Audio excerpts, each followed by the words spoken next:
दोस्तों 24 दिसंबर 1999 की बात है जब एयर इंडिया की फ्लाइट 1IC जा रही थी काठमांडू से दिल्ली की ओर, जो कि केवल 2 घंटे का ही सफ़र था। 2 घंटे लगते हैं काठमांडू से दिल्ली जाने में।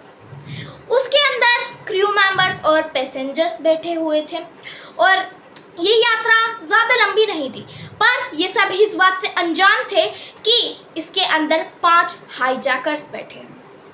वो कहते हैं, अपनी डिमांड रखते हैं, $200 मिलियन चाहिए उन्हें और टेररिस्ट को रिलीज करना पड़ेगा उन्हें।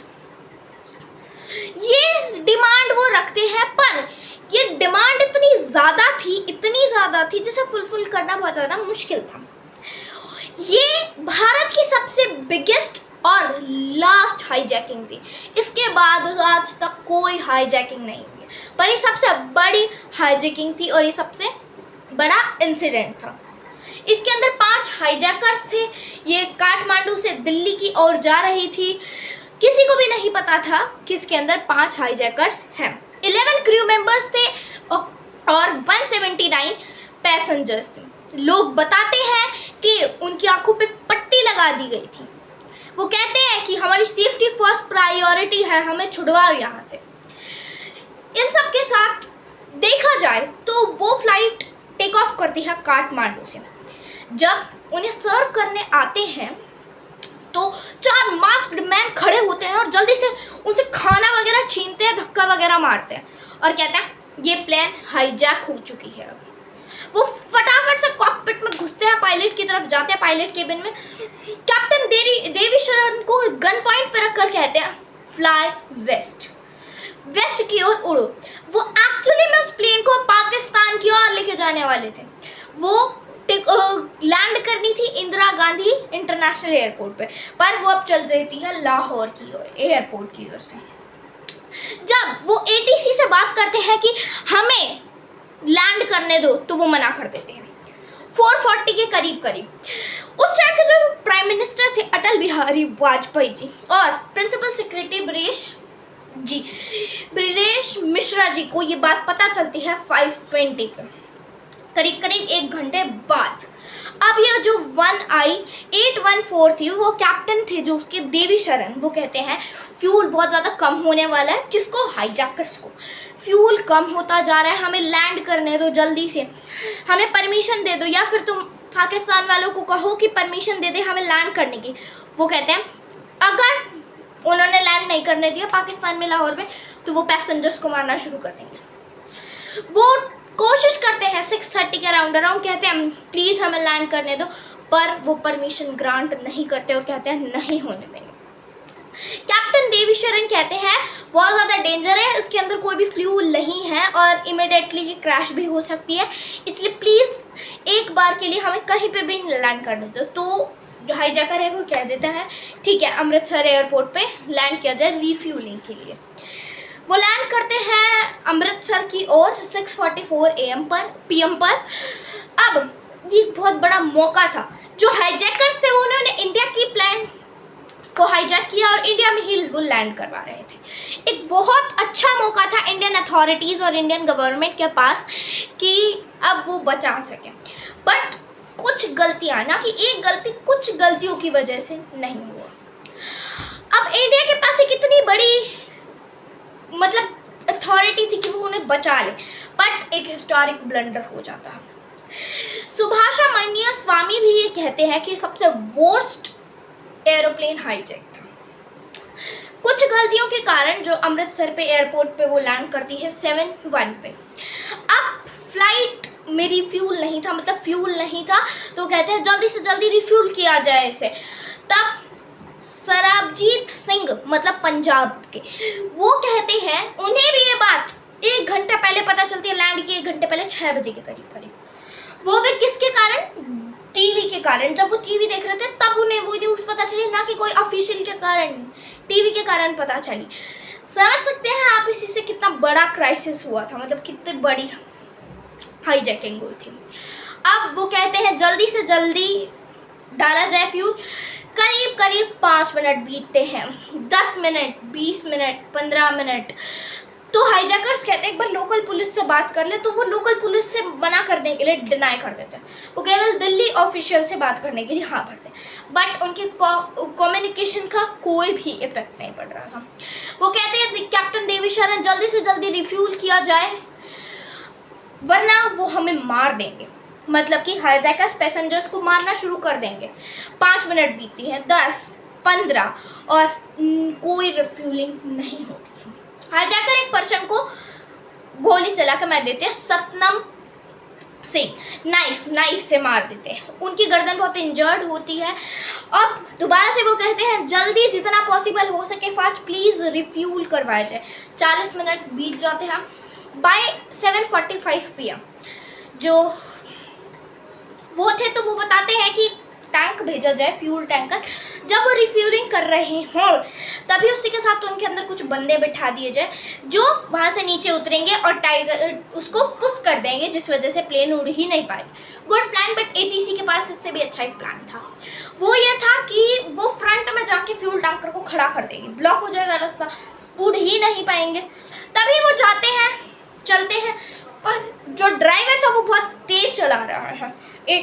एटीसी कहते हैं कि थोड़ा धीमा करो, स्लो करो स्पीड, वरना उन्हें शक हो जाएगा कि यहाँ कुछ गड़बड़ होने वाली है। एकदम से वो ड्राइवर की मिसअंडरस्टैंडिंग के कारण वो रुक जाते हैं। फ्यूल टैंकर रुकने के कारण कॉकपिट में कहने लगता है हाईजैकर क्या चल रहा है, ये क्या दिक्कत हो रही है, और शाउट करता है, कहता है जल्दी उड़ो उड़ो, मुझे नहीं पता कैसे भी उड़ोगे, तुम उड़ो इसको लेके। बोले समथिंग यहाँ पे कुछ रॉन्ग होने वाला है और तुम कुछ गड़बड़ करने की सोच रहे हो। नहीं पता, कोई बात नहीं, रिफ्यूलिंग नहीं हुई, उड़ो तुम। बिना रिफ्यूल हुए कैप्टन शरण बहुत ज़्यादा प्रेशराइज थे और प्लेन को वापस से टेक ऑफ कर लेते हैं। वो कहते हैं टक्कर मारो उसको, कुछ भी करो, पर जल्दी प्लेन को उड़ाओ।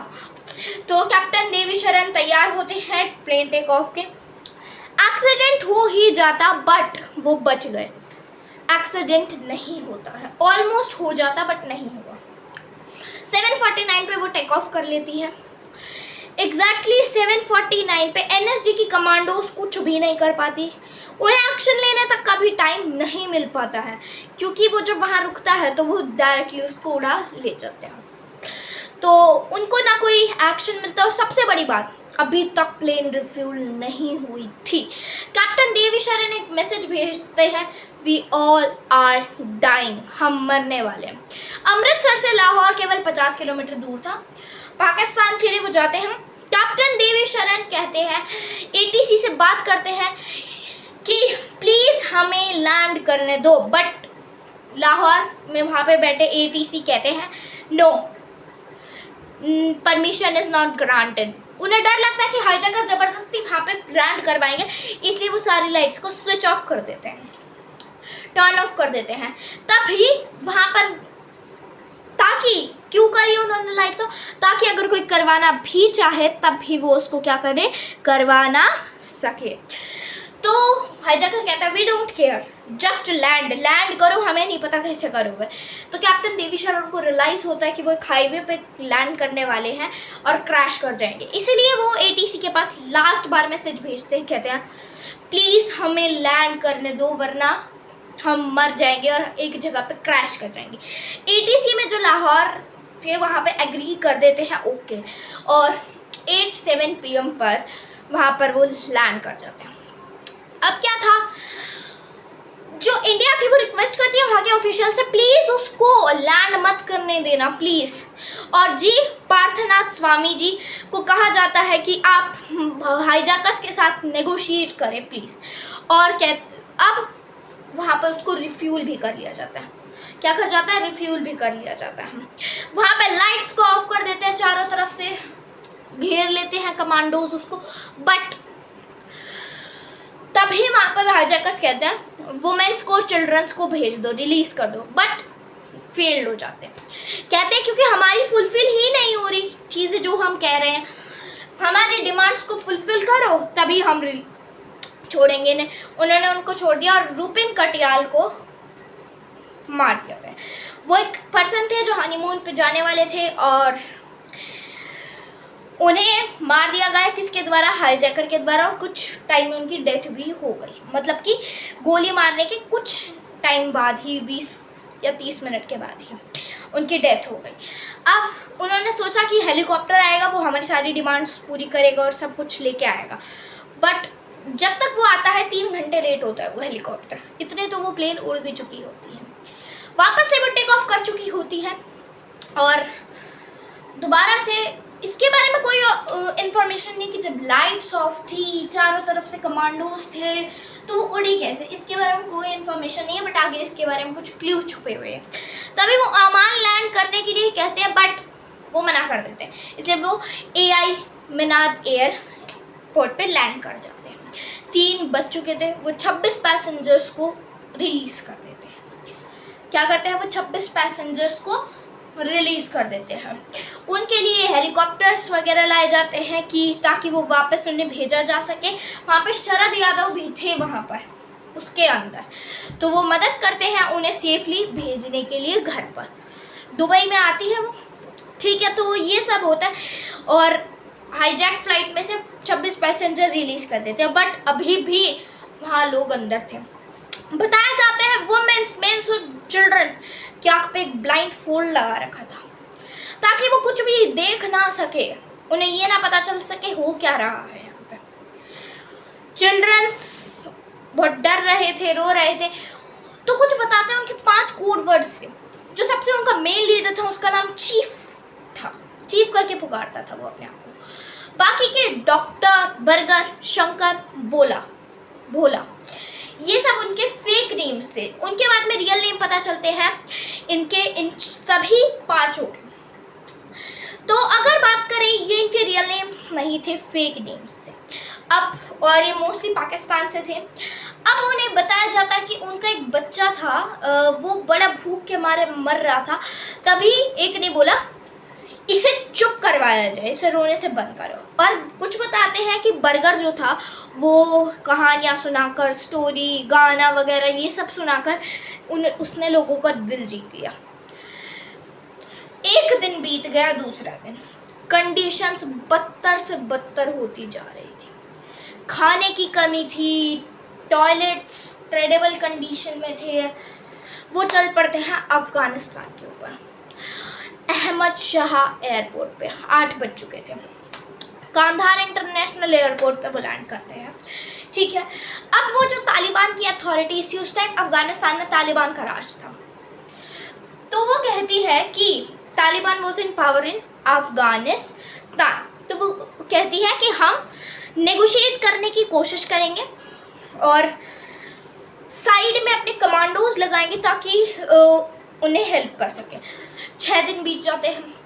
अब उन्हें तालिबान पे भरोसा नहीं हो रहा था, उन्हें कुछ गड़बड़ लग रही थी कि तालिबान, और ये गड़बड़ कि वो जो कमांडोज थे वो अपने हाथ में हथियार ले रखे थे। क्यों? उन्हें लगा कि वो बताते हैं कि नहीं, वो कुछ मिसबिहेव ना करे हाईजैकर्स, इसीलिए उन्होंने वो रखे हुए हैं, अपने हाथ में वेपन्स पकड़ रखे हैं हाईजैकर्स के अगेंस्ट। बट इंडिया अथॉरिटी उस पर विश्वास नहीं करती और कहती है कि कांधार भेजा जाता है को, तो उन्हें लगता है कि इसमें कुछ तो गड़बड़ है, कुछ तो होने वाला है। इसे वो अपनी स्पेशल टीम के अजीत डोभाल को भेजती हैं, कहाँ, नेगोशिएट करने के लिए कांधार में। टेररिस्ट से अब जो हाईजैकर्स थे 1 ISI इन कांधार, वो जो वहाँ पर थे, उन्हें एक्टिव सपोर्ट मिल रही थी ISI से। वो कह रहे थे कि उन्हें सेफली एग्जिट मिल जाएगी वहाँ से, कोई उन्हें नहीं पकड़ पाएगा। वो ये बात उन्हें कहते हैं। 1999 की बात है ये, कारगिल का युद्ध भी हो रहा था उस टाइम। अटल बिहारी वाजपेयी जी थे, उन्होंने गुड रिलेशंस बनाने की कोशिश की पाकिस्तान के साथ, बट उनके एफर्ट्स फेल हो गए, ऐसा नहीं हो पाया। अब ये सब क्लियर नहीं था कि क्या है और क्या नहीं है। उस टाइम अटल बिहारी वाजपेयी जी की जो इमेज थी वो थोड़ी खराब हो गई।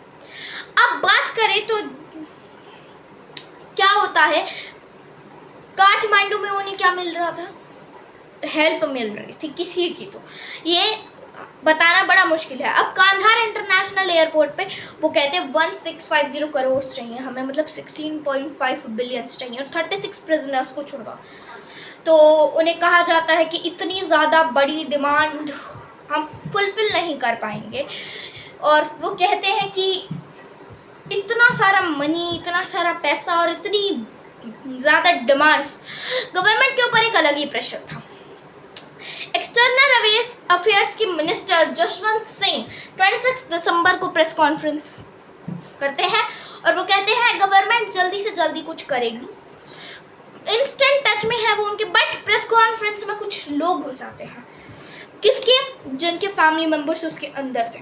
वो कहते हैं हमें नहीं पता, तुम उनकी फुलफिल करो, हमें नहीं पता कि तुम क्या करोगे, पर हम उनकी जो डिमांड्स है उन्हें फुलफिल करो और हमारे उनको बचाओ, हमारी जो सेफ्टी है वो फर्स्ट है, safety is the first priority, हमें नहीं पता तुम कैसे क्या करोगे।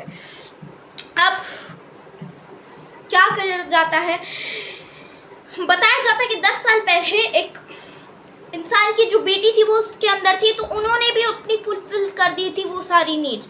तो अब आप इतने सारे लोगों के लिए ये फुलफिल नीड्स करो, हमारी जो सेफ्टी है वो हमारे लिए फर्स्ट प्रायोरिटी है और हमारी हेल्प करो।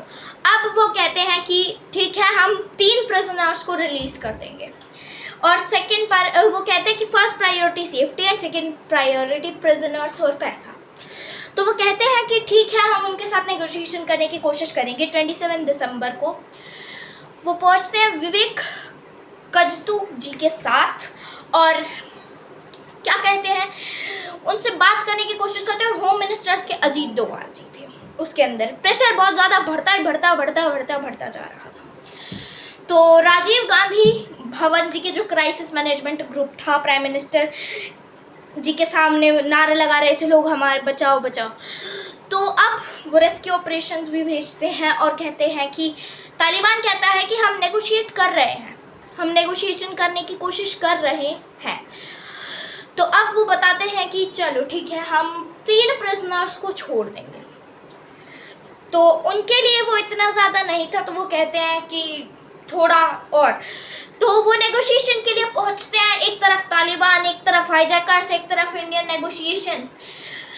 इंडियन नेगोशिएशन कहते हैं केवल 3 प्रिजनर्स रिलीज करेंगे इंस्टेड ऑफ 36। 3 वो कहते हैं कि 3 भी नहीं करने चाहिए क्योंकि उसका असर बहुत बुरा होगा, बट कोई बात नहीं, कर देंगे। तो अब वो कहते हैं कि उसका असर बहुत ज़्यादा बुरा होने वाला है, जैसा कि आज भी हम देख पा रहे हैं, इसलिए ये ठीक नहीं रहेगा, बट वो 3 प्रिजनर्स को रिलीज़ कर देते हैं।